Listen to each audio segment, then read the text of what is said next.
Ladies and gentlemen, we're in deep trouble. Over in Sweden, some far-right fascist has just taken over, and it will only be a matter of weeks before black disabled lesbians are being shoveled into the ovens. But will it really though?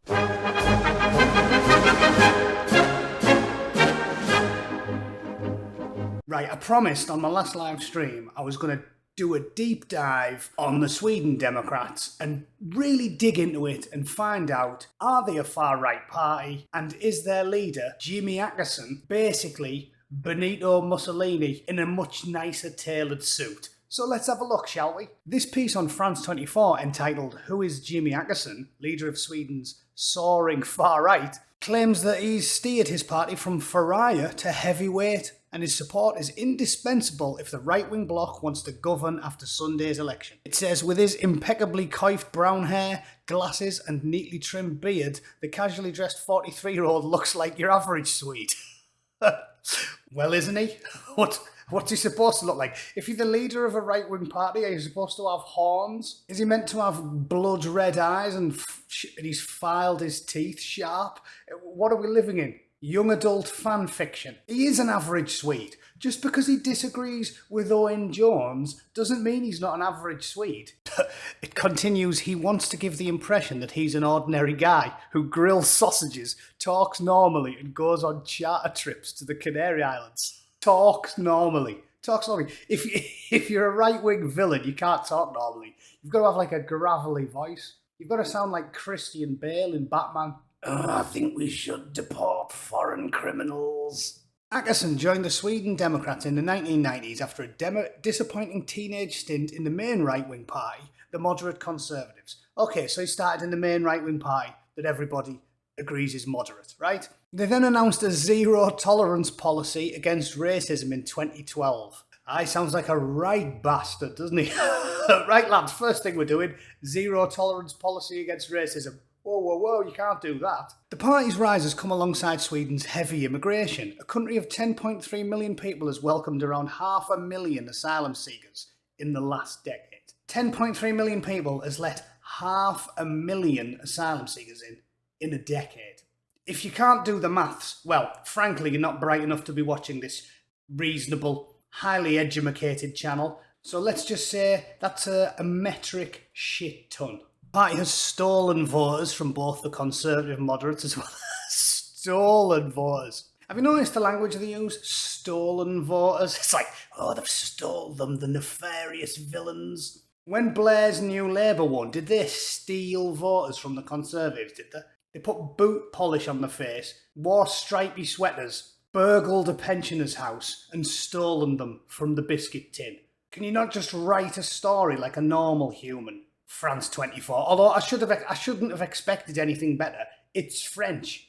All bad ideas are French. Postmodernism, Pol Pot, shit art, shit architecture. Ultimately, it all goes back to France. So it's my own stupid fault for expecting anything like proper journalism from a bunch of cheese-eating surrender monkeys, isn't it? The fight against crime, which has long been one of the party's main issues, was for the first time one of voters' top concerns in Sunday's election amid, funny old thing, a soaring rise in gang shootings. What, you imported 5% of your population in 10 years, giving them no time to integrate at all, and a load of them are hairy-ass men from third world countries, and they kept behaving in the way that we used to because they're from impoverished countries where might makes right and you have to fight to keep everything you have, and you're confused as to why crime's gone up. Really? Would you be confused if your kitchen was a tad warm but the bin was on fire? Once in favour of Swexit, the party abandoned the idea of leaving the European Union, so they're not even pro-leaving the EU. Yeah, they sound like reactionary isolationist fascists, don't they? Yeah, not even. They sound like the most milquetoast party you can possibly imagine. What's far right about them? They want to get tough on crime. Ooh, doesn't 90% of the population want to get tough on crime? I'm assuming even Afua Hirsch doesn't think it's a good idea to let rapists wander the street unmolested by the authorities, right? And then there's a little attack at the end. In 2014, he admitted to an online gambling addiction. Oh, well, that makes him a bad person. Have you noticed as well, same when Jordan Peterson had problems with prescription drugs, They love talking about how tolerant they are when someone who's woke and left-wing has a problem with addiction or gambling or drink or drugs or whatever it is. They love pretending like, oh, we've got to help them. We've got to help them. And as soon as anybody right of Chairman Mao comes out and admits they've got a problem, they're like, yeah, suck it, loser. Again, the idea that the Conservatives are the nasty ones and the woke communist types are all caring and progressive is laugh out loud funny. If you disagree with them on any slight political or ideological point, they'll crucify you. They couldn't give a monkey's fart about your problems or struggles, so it's a joke.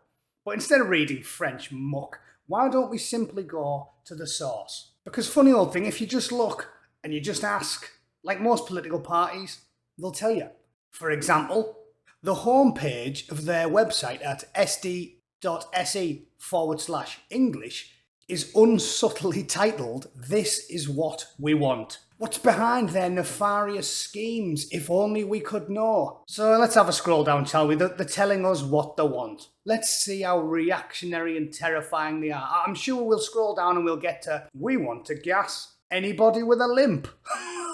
About us, it's been said the Sweden Democrats are not like other parties. That's true. We are men and women, young and old. Well, at least they're not ageist then. White men and women, right? Surely that's what they mean. Yeah, they definitely mean that. Our view on the political situation. We warned about segregated neighbourhoods, the rise in sexual assault crimes, organised crime, human trafficking, honour violence, religious extremism and galloping migration expenses, while public welfare is being decimated. Is there any even remotely impartial observer out there who thinks worrying about human trafficking, organised crime and religious extremism, is there anybody out there that thinks those three things aren't somewhat problematic? No? Religious extremism leads to people stabbing old ladies in the face in the middle of the street, hacking at little girls' genitals with a sharp stone, and perhaps worst of all, boring the tits off me talking about reading a very old religious book whilst I'm trying to read Viz magazine on the fucking train. I don't care about your religion, my swarthy friend. You read your book and I'll read mine. The world is big enough for all of us. This is what we want. Genuine. This is the guiding principle for our work. Let's have a look. We want a serious migration policy to keep organised crime, human trafficking and terrorism out. We welcome those who contribute to our society, who abide by our laws and respect our culture. Whoa, hey, that sounds a bit fascist, doesn't it? You welcome anyone, regardless of the background, as long as they respect Swedish culture and contribute to society. Hitler with a gambling problem. Holy shit. So if you think about it, worse than Hitler. Yeah, we want a united country. We believe rights should be connected to duties. You do your duty, and then you can demand your rights. We want a Sweden where we rejoice in our success and help each other in adversity. Horrible bastards. We are proud of our culture and traditions, and we will never bow down to... Sorry, I can't say the I word. We will never bow down to those splendid chaps that like to go to the church with the big golden bell end on top. Yeah, we will never bow down to them. Why? Tell us why. Because you want to gas them all? Because you want to butcher them all? Because you want to burn their babies? Tell us why. Because Sweden is a land of democracy and equality. Bit of an anticlimax, that, wasn't it? We want a welfare system worthy of the name. We think migrants need to be employed before they can qualify for Swedish welfare. Anybody disagree with that? You should just be able to come in. The safety net should be a fishing net, and you can just rock up and get conker deep in the welfare cookie jars. Does anybody think that's a bad idea? I don't. I don't care whether they're from Scotland or Somalia. I don't want some bloke moving into my hometown without contributing a single penny and getting a free house, 3 squares a day, and an iPhone 13. I don't care where they're from or what they look like. You pay your way. Again, any moderately impartial observer thinks the same. We want a safe society.